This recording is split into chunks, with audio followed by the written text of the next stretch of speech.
water that was done on the Mizbeach. And that was done. We have a machloket in the Mishnah in the Mishnah whether it was a 7-day mitzvah just for the 7 days of Sukkot, or was the pouring of the water also on Shmini Atzeret as well. And the question is, what is this mitzvah about, pouring the water on the Mizbeach? So one explanation is that the Mishnah says in Rosh Hashanah that on the holiday of Sukkot we are judged on water. We are judged on water. And because we're judged on water, Hashem gave us a mitzvah that deals with water, and by us being involved in that mitzvah, that will bring a blessing for the water. And therefore, by doing a mitzvah of water on the Mizbeach, on the altar, Sukkot has a lot to do with water. We have the Aravot, the Hashanot that we learned about. Every day they would go around with they would take the Aravot in the Beit HaMikdash. The Kohanim would take Aravot, and one opinion is they would walk around the Mizbeach. They would stick it on the side of the Mizbeach every day.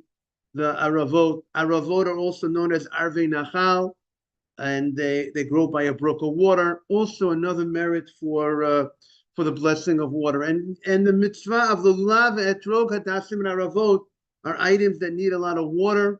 The etrog needs a lot of water. These are items that need a lot of water, agricultural products. And by doing mitzvot with these products, you will go ahead and be a merit for water. The Ran, one of the Rishonim, asked the following question: Rabbi, don't we say, aren't we judged on Rosh Hashanah for water, for panasah? So what is this thing that we're saying? What does the Gemara and Mishnah and Rosh Hashanah say that on Sukkot we're judged for water, and on Pesach we're judged for grain, on Shavuot we're judged for the fruit of the trees? But I thought everything is done on Rosh Hashanah. So the Ran says his approach is the following: there's the world judgment and there's the individual judgment. The world judgment is on Sukkot, the world is judged for water. On Pesach, the world is judged about grain. On Shavuot, there's a world judgment about the fruits of the tree. However, the individual judgment for each personal person of what's going to be by each individual, that's on Rosh Hashanah. So you as an individual, there's a judgment on Rosh Hashanah. Okay, with that being said, let's get to the Mishnah 48a3. Nisuch, that's the introduction. Nisuch hamayim ketzad. The pouring of the water, which is done on the Mizbeach. Now the Mishnah now is going to explain how they did it in such a fashion with a lot of pomp, if is that the right word? With a lot of simcha, a lot of happiness. There's going to be we're going to see, it says, she did not see the simcha beit ha-shoveva, someone who did not go to such a celebration, they never really see a celebration. They made a big deal about it. And one of the reasons why they made a big deal about it was there was a sect in the community called the Sadukim. And those Sadukim, those Jews, did not believe in the oral law. They only believed in what was written, and they took everything literally. The Torah says you're not allowed to make fire, you're not allowed to make fire on Shabbat. So they understood you can't have a fire even going from before the Shabbat. It means if you can't have a lamp on, you can't put on a lamp before Shabbat, have a light on Shabbat. They would do everything in the dark. Their food that they ate on Shabbat, everything was cold. They didn't have anything that was hot, because they say they translated the verse literally. There should not be burning a fire in your house on Shabbat. No fire. The fact that you put on the fire before Shabbat, you covered the fire with the metal, that didn't make any difference to them, even though the item was fully cooked before Shabbat. They did everything in the dark. And therefore, they also, this mitzvah of pouring the water on the altar is not mentioned in the Torah directly. It's, according to most opinions, it's an oral law, halacha Moshe miSinai. And since it's an oral law, they didn't believe it. And because they didn't believe it, the rabbis or the Orthodox community wanted to make it clear that this is what we follow. We follow Torah law, written law, and oral law, and therefore they made a big deal about it. And now let's see how they did it. Nisucha mayim ketzad. How did they do it? Sluchit shel zahav. They had a container made out of gold, a golden container that could contain marzekeh shlosha lugim. This golden container was able to hold three lugim. What is a lug? You know, on Shabbat we make kiddush on a revi'it of wine. Revi'it is a quarter, like revi'i, the fourth aliyah. Revi'it is a quarter. So revi'it is a quarter of a lug. So let's say we make kiddush on the cup has to hold at least around 3 ounces of wine. And Moshe Feinstein holds Friday night, it should be around 4.5 ounces. But let's say, according to the more lenient opinions, around a little over 3 ounces. So a revi'it, a lug, is 3 of 12. So a lug is around 12 ounces, according to that. And 3 lugim would be around 36 ounces. So according to that opinion, they had a jug, a flask, that was about 36 ounces, that could be able to hold 36 ounces, and close to a little over a quart, and close to the liter, right? A little more than a liter. And they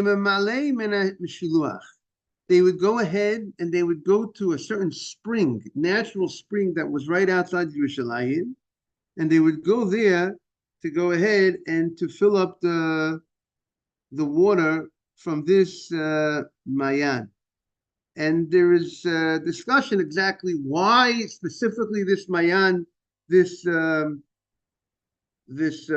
see later on, perhaps why specifically did they use this fountain, this spring. So they went to this mayan, they went to this fountain, and so after they went ahead and they came back, on the way back from this spring, Higiu l'shar hamayim, and they came back to the Beit HaMikdash, and in the courtyard, in one of the gates on the south side of the courtyard, the gate was called Shar Hamayim, the gate of water, because this was the gate that they would enter in to when they would bring the water for the pouring on the Mizbeach. Because they came through this gate, there were many gates, just like every person's house. You have a house, you have different entrances, different gates. The courtyard had different areas, and they went through this gate. And when they reached this gate, Toku v'heriyu v'toku, they blew the trumpet. They used trumpets, which is a very celebratory type of item that you would use, and they blew the shofar out of Simcha. This idea of blowing the shofar, it's not Rosh Hashanah that you got to blow the shofar. It's the holiday of Sukkot, and they blew the shofar as a sign of happiness, excitement. So that was the first one of the things that they did. Allah, and then Allah bakevesh. And then the Kohen, who was going to pour the water on the Mizbeach, he went up the ramp of the Mizbeach, upana l'smolo, and he turned right when he got up. He made a left. Generally, we go to the right. We turn to the right. This is one of the exceptions that he turned to the left, and because right over there is the corner of the Mizbeach, is where the bowl that they're going to pour the water into. So he went to the left, and Shnei Sfalim Shal Kesef Sham. The first opinion in the Mishnah says there were 2 bowls, 2 containers, 2 bowls made out of silver that were there on that corner, on that southwestern corner of the Mizbeach. There was 2 bowls. What were they having 2 bowls for? One was used for the water that you're going to pour the water into, and the other bowl is for the wine libations. It's called Nisucha Yayin. There was also wine that was poured on the Mizbeach, and the other bowl was used for pouring the wine. So that's the second opinion. So the first opinion says the bowls were made out of silver. Second opinion says that Yehuda shall sid hayu was made out of cement. It was not made out of silver. And Ella shahayu mushcharim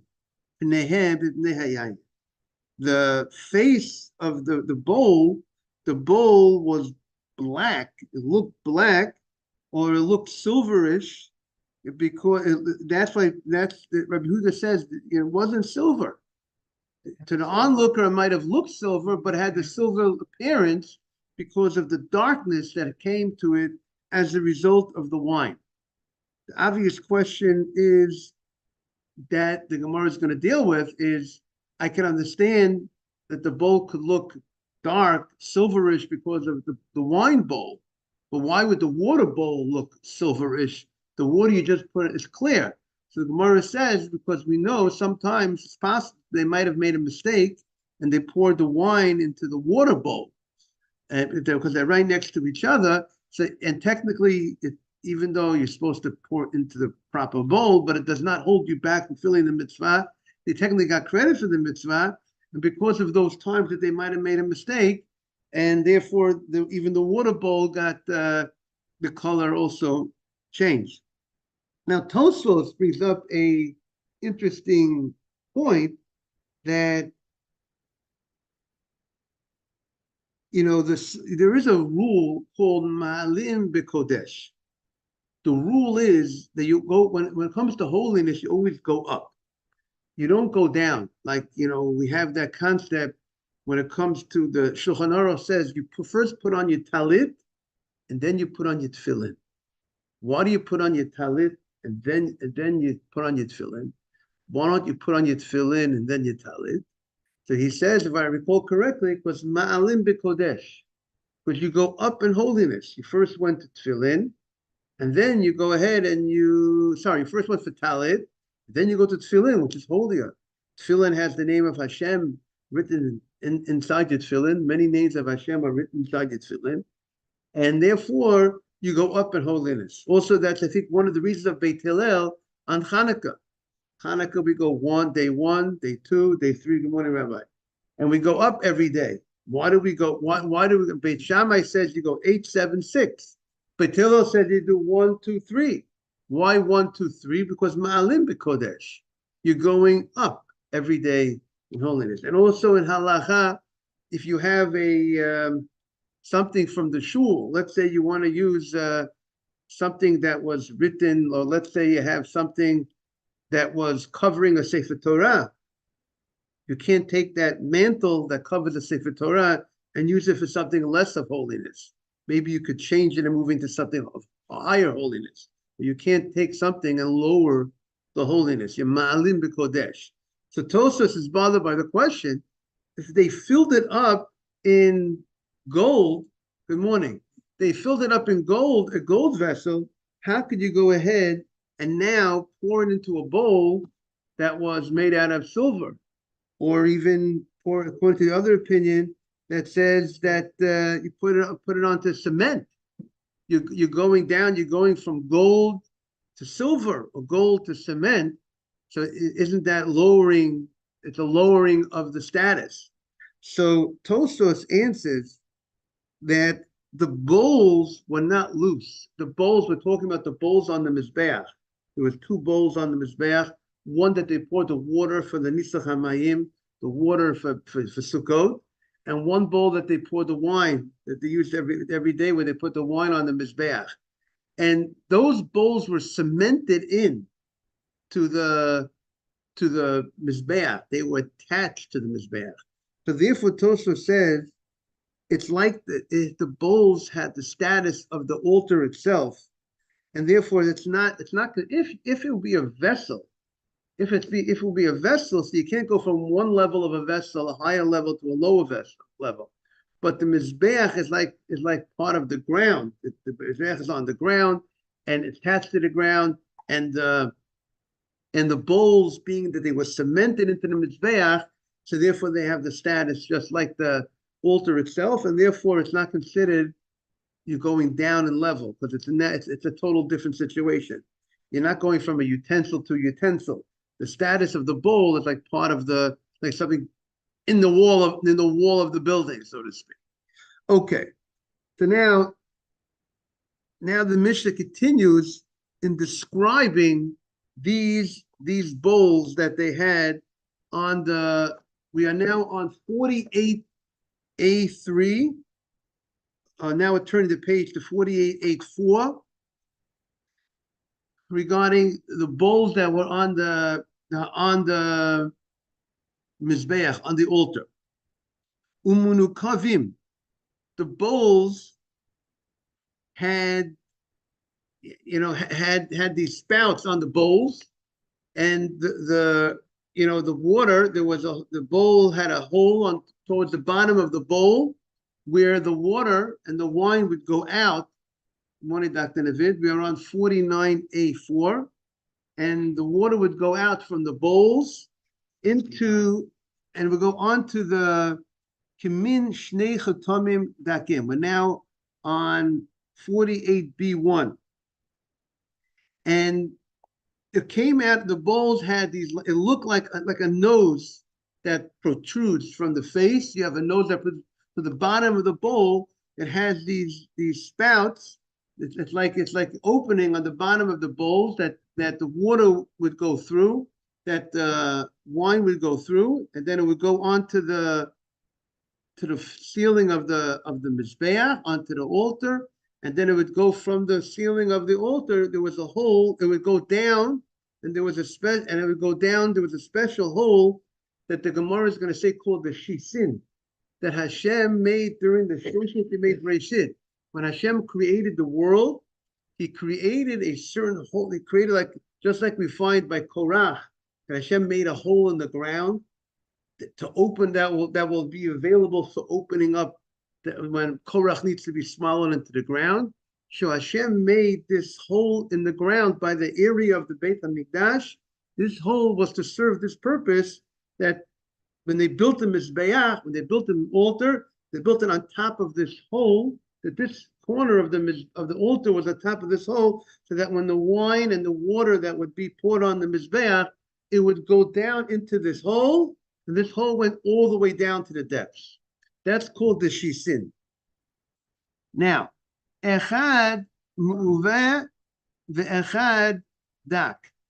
And one of the holes that it went through, that when the wine would go down and the water would go down, one was thicker and one was thinner. And what was the reason why one was thicker and one was thinner? Kidei sheyu kalin, shneim kalin bebat achat. We want that the waters of the Nisa Chamayim that you put on the Mizbeach, and we wanted the wine, them to both come down at the same time. So how could the waters and the wine come down at the same time if, as you know, water is much thinner than wine, and water would go much. If you have the same size hole coming out of the water bowl and the same size hole coming out of the wine bowl, so the wine would take longer because of the thickness of the wine to come out. If you're dealing with similar amounts of three lugim of wine and 3 lugim of water, so if you have the same amount ounces, same amount of the way we said, let's say it's around 36, whatever the amount, 36 ounces of liquid coming out simultaneously from both, so the wine would not go down at the same pace together with the water. So therefore, in order that they should both go down simultaneously, obviously there's a reason why that should be done simultaneously. So the one hole was larger than the other hole, and therefore that made it that obviously the wine hole would be larger than the water hole, and therefore therefore it would increase the pace of the wine going out, and therefore they would both be able to meet. The wine and the water would be able to meet. So now the Mishnah continues. So these two bowls, they were next to each other. The Lamaravo, the bowl that was on the western side, more western, that bowl was Shalmayim. That was the bowl that was made. That was the bowl that was used for the water, and the Mizracho, the bowl that was more to the east side, was Shal Yayin. That was the wine bowl. And Ira Shamayim L'Tol Shal Yayin. What happened if you made a mistake? These bowls were right next to each other. And if you made a mistake and you poured the wine that you were supposed to pour into the wine bowl, you poured it into the water bowl. Or you poured the water, you're supposed to pour in the water and you pour it into the wine bowl. So that mistake does not invalidate. There's certain times you do certain things where you don't follow instructions, it invalidates. Let's give an example. This morning. Today's Rosh Chodesh. If a person forgets to say Yalav V'Yovo this morning at Shachrit, you got to repeat that you're supposed to repeat the Amidah. You remembered right after you daven Shachrit, I didn't say Yalav V'Yovo. I forgot today was Rosh Chodesh. You got to repeat the what? The Amidah. But last night, when you daven Arvit last night, if you forgot Yalav V'Yovo last night, you do not repeat. Because why not? What's this? Ralph wants to know, Rabbi, why not? What's the difference? They're both Rosh Chodesh. Because when they sanctified the new moon, the Beis Din, the court, only sanctified the new moon by day. They accepted the witnesses by day. So the official declaration of Rosh Chodesh was done by day. Therefore, at night, it was not yet publicized. It wasn't officially Rosh Chodesh. The night before wasn't officially Rosh Chodesh.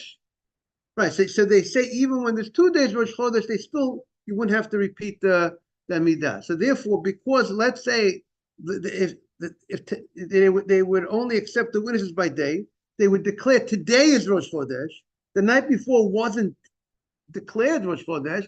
So therefore, if a person forgot Yalav V'Yovo at night, you don't repeat the Amidah. However, if you forget it by Shachrit, by Mincha, you would repeat the Amidah. Chalamoid, which we're coming off of Chalamoid Pesach.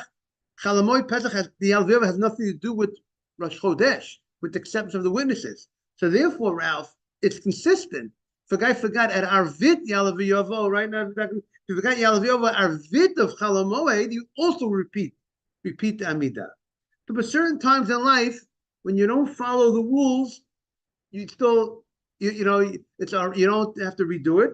At certain times, you have to redo it. So the Mishnah states over here in the morning that if you made the mistake, Yotzah, you still are Yotzeh. You still fulfilled your obligation, and you do not need to repeat the pouring of the wine.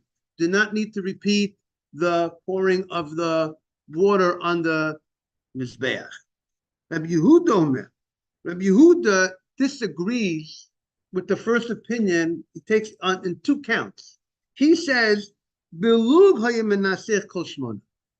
did not use 36 ounces approximately of water on the Mizbeach. 3 lugim. He says they only used 1 lug, a third of 3 lugim. They only needed to use 1 lug of water on the altar, which would be in general, the wine, generally, I think the wine libation is not less than 3 lugim, but nevertheless, when it comes to, because that's like reviyat a hin, a third of a hin is 3 lugim, but when it comes to the water libations on Sukkot, Rabbi says you only needed to do 1 lug. One look could be around 12 ounces, 12 to 16 ounces of water. You do not need the 3 lugim size for the water libations. That's number one that he takes issue. And number two, he takes issue. He says, you do not, it's not only for 7 days of Sukkot that you have to pour the water on the Mizbeach, even Shmini Atzeret. Even though Shmini Atzeret is its own holiday, right? We came out in the Gemara, we say Shechianu on Shmini Atzeret. You say Shechianu on Sukkot, you say Shechianu on Shmini Atzeret. Shmini Atzeret is its own holiday.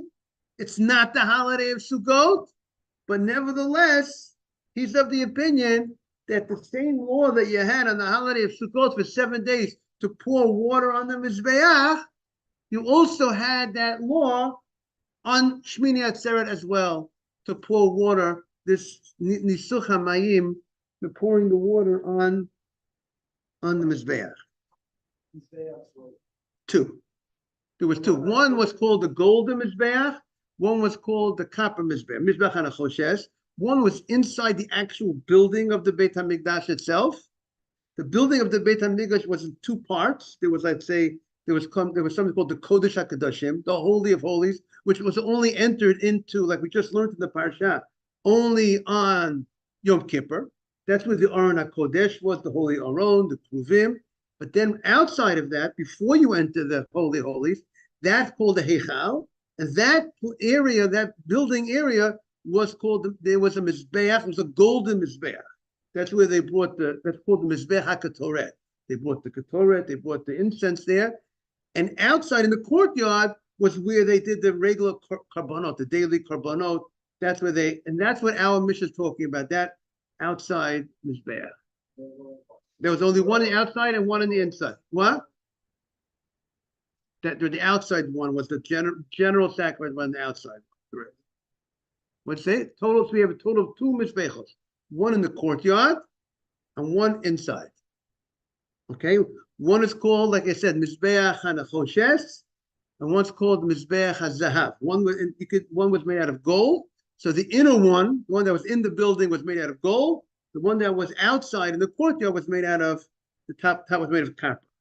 Now, as we mentioned earlier, they had a big problem in the community, in the Jewish community, in the time of the second Beit HaMikdash, with the people, with the Tzedukim, the people who they would only follow written law, and even written law they didn't follow properly, because if you don't have the oral translation, you don't know what written law means. Torah says eye for an eye, they would actually knock out someone's eye. And for some ayin tachat ayin, they took it literally. We know that doesn't mean that. It means you have to value of an eye. They decided the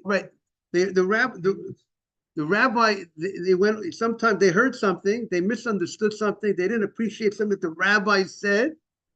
Like the rabbi said, I think the case was, the rabbi says you should serve Hashem not for the purpose of getting reward. You should serve God because it's the right thing to do. You should be, and they said what he meant. So they misinterpreted. What are the rabbis saying? We're not going to get reward. But the rabbis didn't mean you don't get. Rabbis saying what's the reason why you're serving Hashem? You're doing it for your own. You're only doing the high level. Of course, you're allowed to serve God for the intention of getting reward, but that's not the high level. The high level is do lishma. You're serving Hashem because Hashem says to serve Him, to follow Him. That's what you're supposed to do. And therefore, they didn't appreciate what the rabbi said. You ever see someone comes to a synagogue, he doesn't appreciate what the rabbi says, he misinterprets what the rabbi says, and then he says, I'm making my own synagogue, I'm breaking away, whatever it is. So or he's trying to get the rabbi. So they said, we don't believe what the rabbi, they discredited what the rabbi said. If they discredit what the rabbi said, so what are they left with? They left with the written law. And then they'll say, and now if I can't listen to the rabbis, so I will read the written law exactly, take it literally, what it says in the verse. Eye for an eye, that means eye for an eye. But they'll understand that means knock out the guy's eye.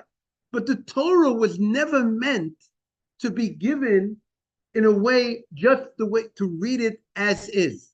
The Torah was meant, Hashem made the Torah if I want to say the word, I don't know if the right word say vague, or Torah wrote it in a way, the way the Smag explains. The Torah is like, what you call it, bullet points, or whatever the right word is. The Torah wrote it in a way, it just wrote certain things that you have, the only way you will understand what it means is with explanation, that it needs to be elaborated on. So therefore, and perhaps the idea is Hashem wanted the Torah to be in that fashion, that it's not meant for the world just to look at and to say, it's a special gift between us, and it has a special code. It's private, it's personal, it's its own reading. And therefore, we have a lawyer in the house over here. There are many documents. If you don't have an explanation at the bottom, you wouldn't know what's going on, right? What's the meaning of that statement? Is that correct, Adam? This means that it's like it's open.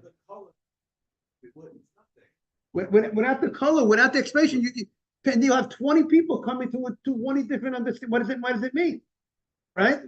Has to be an explanation. What does it mean? What is it? I'm selling this property. What is the details of that statement of certain areas of certain things, right? Of a legal doc. You need an explanation of what's included in the sale. What are the details?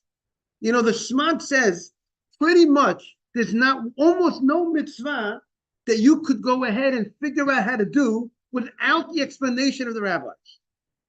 The Torah says, write it on Savtam al Mezuzot Beisecha B'Shor. Put it on the doorpost. Which doorpost? The right or the left?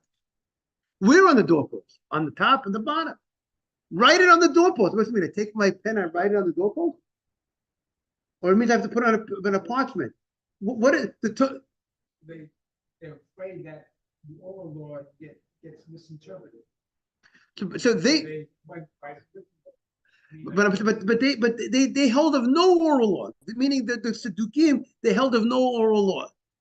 So if you try to take any mitzvah and think about it, Torah says slaughter the animal, v'shachat. How do you slaughter?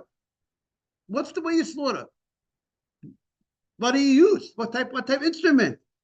We all need the oral law. Okay. So now what happened? So in the Beit HaMikdash, we had Kohanim. There were Kohanim. They were Kohanim that came part of this group, this sect of Jews, the Succah, and therefore what would they say?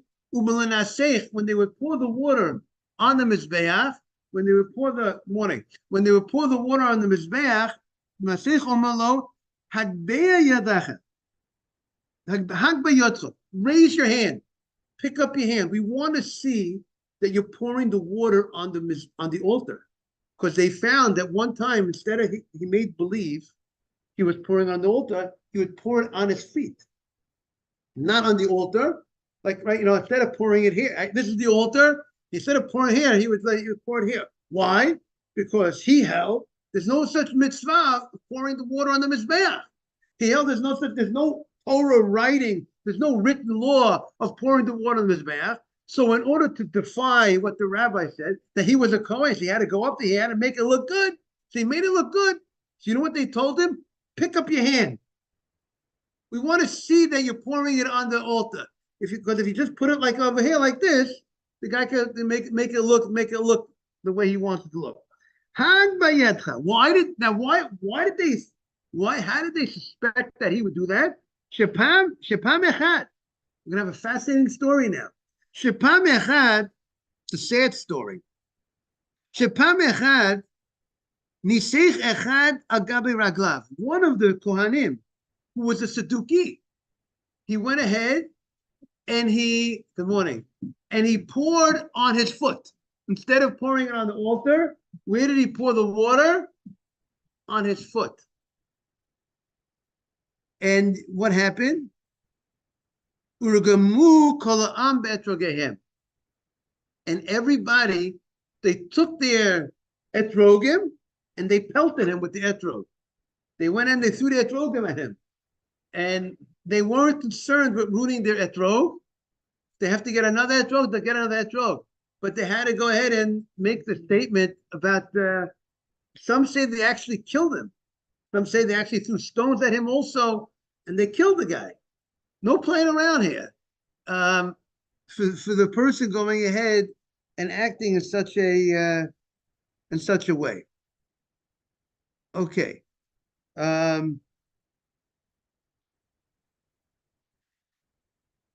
Now, obviously, they had okay. So now they had the etrogim in the hands.